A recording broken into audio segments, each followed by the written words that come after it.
नमः पाठस्य अभ्यासः इदमस्ति। प्रथमः प्रश्नः उच्चारणं कुरुत। उच्चारण कीजिए।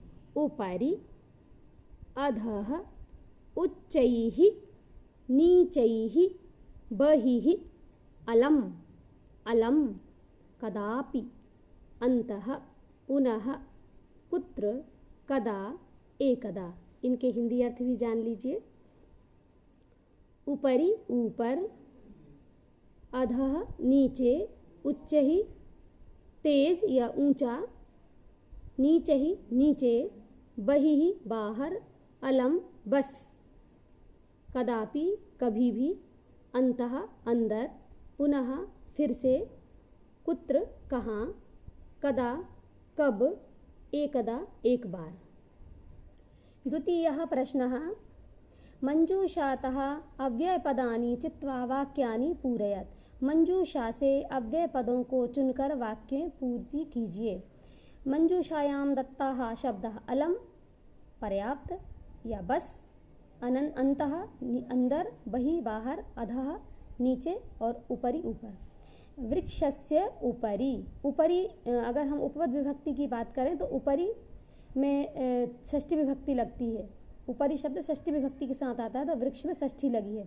तो वृक्षस्य उपरि खगाः वसन्ति, वृक्ष के ऊपर खग हैं। वृक्ष के तो के है ना, तो ऊपर ही रहेगा। अलम विवादेन, अलम के साथ तृतीय विभक्ति लगती है। देखो बच्चों, यहाँ विवादेन, विवादः, विवादः, विवादौ, विवादाः, विवादम, विवादौ, विवादान, विवादेन तृतीय विभक्ति आई। तो अलम के साथ तृतीय विभक्ति लगती है, इसलिए तृतीय विभक्ति वाले शब्द के साथ में अलम का प्रयोग हुआ है ना।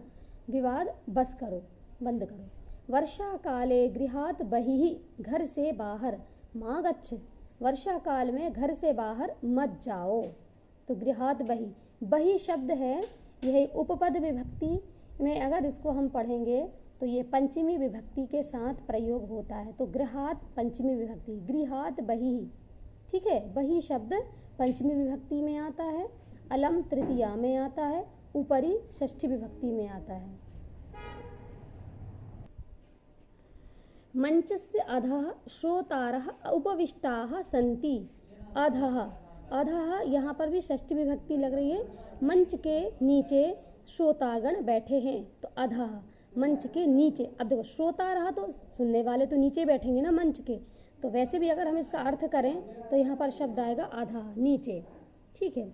छात्राः विद्यालयस्य अन्तः प्रविशन्ति, छात्र विद्यालय के अंदर प्रवेश करते हैं ना, बाहर थोड़ी करते, अंदर, क्योंकि छात्र तो विद्यालय आते हैं। तो हमारा जो एक जो सेंस है हमारा वो है कि छात्र विद्यालय में प्रवेश करते हैं, तो अंतः यानी कि अंदर। तो छात्राः विद्यालयस्य अन्तः प्रविशन्ति। बच्चों इस प्रकार ये शब्दों का हमने वाक्य पूर्ति की। तृतीयः प्रश्न अशुद्धम पदम चिनुत, अशुद्ध पद को चुनना है। ये 4 दिए हैं, इनमें से कोई एक अशुद्ध है, वो आपको चुनना है। गमन्ति, यच्छन्ति, पृच्छन्ति, धावन्ति, तो ये सब देखो क्रियाएं, यच्छ धातु, पृच्छ धातु, धाव धातु। गम धातु भी है, लेकिन गम का गच्छ होता है, फिर बनता है गच्छन्ति, तो गमन्ति अशुद्धम अस्ति। रामेण, गृहेण, सर्पेण, गजेण, सब में णकारः आगच्छति किंतु गजेण न आगच्छति, गजेन, गजेन न आएगा, इसलिए गजेन अशुद्धम अस्ति। लतया, मातया, रमया, निशया, इसमें लतया, रमया, निशय, ये तृतीय विभक्ति स्त्रीलिंग के शब्द रूपों में तृतीय विभक्ति का एक वचन है, लेकिन मातया कोई शब्द नहीं होता। माता का तृतीया करेंगे तो मात्रा, मात्रा ऐसा होगा, तो फिर ये गलत है, इसलिए यहाँ अशुद्धम लिखितम। लते, रमे, माते, प्रिय, यहाँ भी आप संबोधन की बात करेंगे तो हे लते, हे रमे, हे प्रिय, हे माते नहीं होता, हे मातः ऐसा होता, तो फिर ये अशुद्ध है। फिर लिखति, गर्जति, फलति, सेवति, तो यहाँ पर लिखति, गर्जति, फलति तो ठीक है, लेकिन सेव धातु आत्मनेपदी अस्ति, इसलिए ये सेवते आएगा, तो सेवति अशुद्धम अस्ति, तो ये अशुद्धम शब्दम अस्ति। चतुर्थः प्रश्न, अच्छा इसमें एक बात और आपको मैं बताना भूल गई कि रामेण, गृहेण, सर्पेण, गजेण, इनमें णकारः आगच्छति है, णकार आ रहा है ना, अंत में ण आ रहा है, तो भाई इन सब में ण क्यों आ रहा है और गजेण में ना क्यों आएगा, ण क्यों नहीं आएगा? क्योंकि ऋ, र और श 3 अक्षर होते हैं। कौन कौन से? ऋ,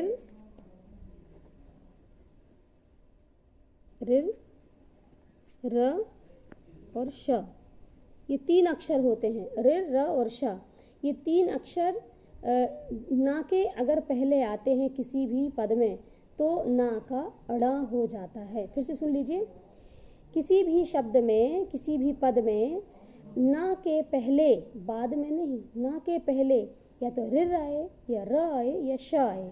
कौन सा? और मूर्धन्य षकार, इन तीनों में से कोई भी एक वर्ण आए ना के पहले तो ना का ण हो जाता है। इसीलिए यहाँ पर देखो, रामेण में र, गृहेण में भी र, सर्पेण में भी र, लेकिन गजेण में तीनों में से कुछ भी नहीं है, इसलिए यहाँ पर ण नहीं होगा। आप समझ गए होंगे। मंजूषातः समानार्थक पदानि चित्वा लिखत। मंजूषा से समानार्थक पद चित्वा यानी चुन करके लिखिए। मंजूषायां प्रदत्ताः शब्दाः प्रसन्नतायाः चिकित्सकं लब्ध्वा शरीरस्य दक्षः इति सन्ति।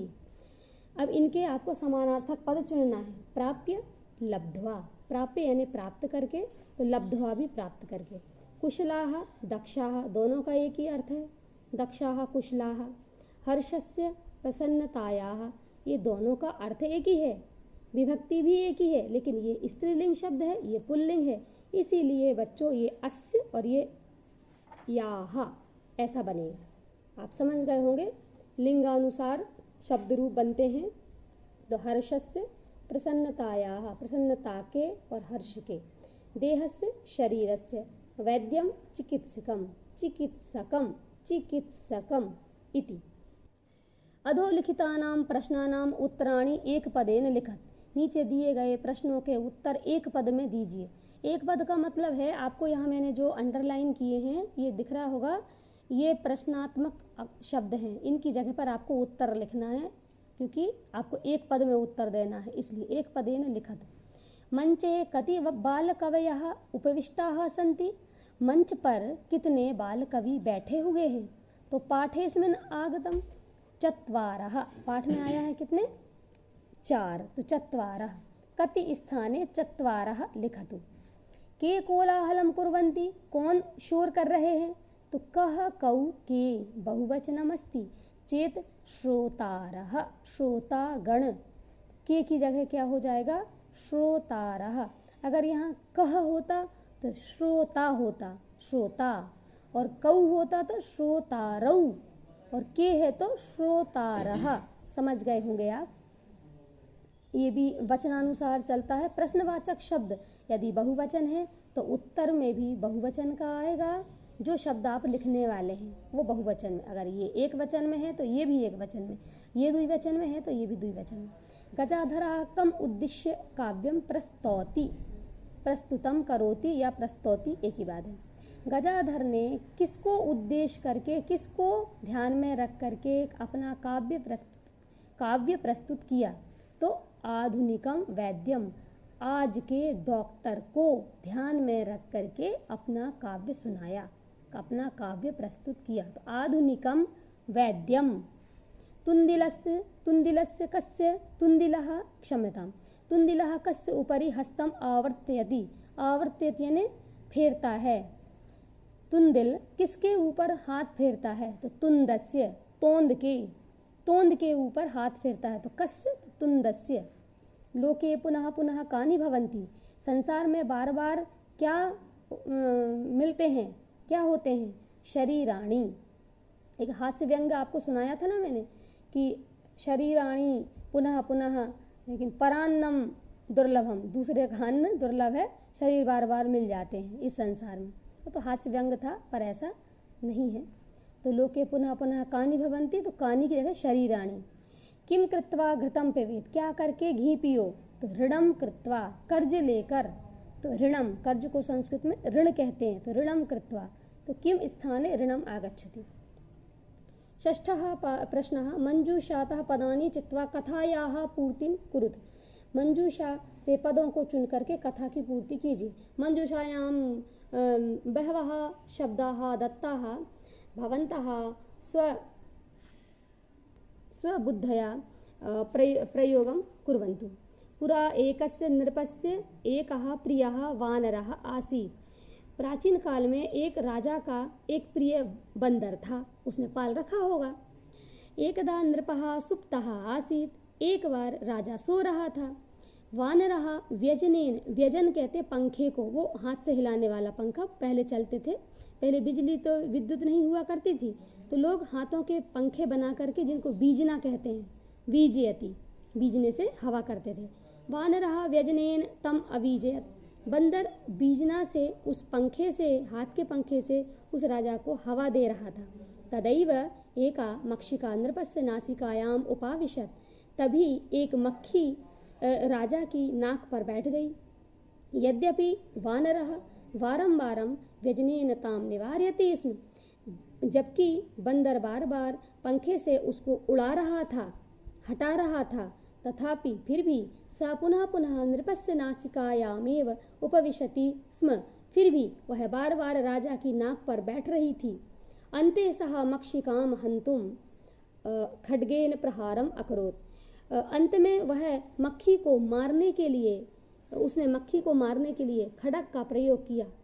खड्ग जानते हैं, तलवार, तलवार का प्रयोग किया। तो यहाँ खड्गेन आगच्छति, मक्षिका तो उड्डीय दूरम गता, मक्खी जैसे ही उसने तलवार से प्रहार किया तो मक्खी तो उड़ करके दूर हो गई, किंतु खड्ग प्रहारेण नृपस्य नासिका छिन्ना अभवत, किंतु तलवार के प्रहार से राजा की नाक छिन्ना अभवत, टूट गई। अतएव उच्यते, इसलिए कहा जाता है कि मूर्ख जन ही सह मित्रता नो चिता न धन उचिता, उचित नहीं है। नो चिता न धन उचिता, ना में आकी मात्रा नहीं आएगी, ना खाली ना और उचिता, मूर्ख जनों के साथ मित्रता उचित नहीं है। इस प्रकार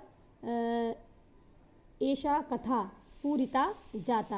आप देख लीजिए, मैंने इस पर ऊपर चिन्हित भी कर दिए हैं सबके अंक कि कौन सा शब्द कहाँ पर आएगा, ये मैंने चिन्हित कर दिया है। सप्तमः प्रश्नः विलोम पदानि योजयत, विलोम पद लिखिए। विलोम पद क्या क्या? अधः, अंतः, दुर्बुद्धे, उच्चैः, दुर्लभम, ये इनके मैंने आपको अर्थ ही बताए थे। अधः इत्युक्ते नीचे, अंतः इत्युक्ते अंदर, दुर्बुद्धे इत्युक्ते दुर्बुद्धि वाला, उच्चैः इत्युक्ते ऊंचा या तेज, दुर्लभम इत्युक्ते कठिनम। तो अधः ऊपरी, अंतः बहिः, दुर्बुद्धे सुबुद्धे, उच्चैः नीचैः, दुर्लभम सुलभम, एतानि विलोमपदानि वयं योजितवन्तः। अस्मिन् पाठे अव्ययस्य प्रयोगः भवति। अधः, अन्तः, बहिः, नीचैः, पुनः इत्यादीनि अव्ययपदानि सन्ति पाठेऽस्मिन्। येषां त्रिषु लिङ्गेषु, त्रिषु वचनेषु, सर्वासु विभक्तिषु च एकमेव रूपं भवति, विकारो न जायते। कहने का मतलब ये है कि जो अव्यय इस पाठ में प्रयोग किए गए हैं, ये किसी भी तीनों लिंगों में, तीनों वचनों में, सभी विभक्तियों में या किसी भी लकार में ये एक समान इनका रूप होता है। ये कभी भिन्न भिन्न पृथक पृथक प्रयोग नहीं किए जाते हैं, इनमें कोई विकार उत्पन्न नहीं होता है, इसलिए ये अविकारी या अव्यय कहलाते हैं। बच्चों, आपको इस पाठ में जितने भी अव्यय आए हैं उन अव्ययों को छांट करके चित्वा यानी कि चुन करके लिखना है, और आप डालेंगे इसमें भाषिक योग्यता, एक टॉपिक डालेंगे भाषिक योग्यता, और भाषिक योग्यता में आप ये सारे अव्यय लिखेंगे। और साथ में आप उक्तंच, एक श्लोक बनाया गया है जिसमें ये लिखा गया है कि अव्यय किसे कहते हैं। सदृशं त्रिषु लिंगेषु सर्वासु च विभक्तिषु वचनेषु च सर्वेषु यन्नव्येति तदव्ययम्। सभी तीनों लिंगों में, सभी विभक्तियों में, सभी वचनों में, सभी में जो जैसा का तैसा प्रयोग किया जाता है, तदव्ययम, तद अव्ययम, वही अव्यय कहलाता है। इसलिए अपने भाषा की योग्यता बढ़ाने के लिए आप अव्यय का विस्तार कीजिए और इस पाठ को समझिए। बच्चों, इस पाठ से हमें यह शिक्षा मिलती है, इसमें हंसने पर बल दिया गया है कि हमें अपने जीवन में प्रतिदिन हमें हास्य भी शामिल करना चाहिए, चाहे आप योग के द्वारा करें या कोई ऐसे हास्य व्यंगों के द्वारा करें, लेकिन आपको थोड़ा सा दिन में एक बार, 24 घंटे में एक बार हंसना चाहिए, जिससे कि आपका शरीर स्वस्थ एवं हष्टपुष्ट होता है। इस प्रकार एषः पाठः पूर्णः जातः। अस्तु, धन्यवादः।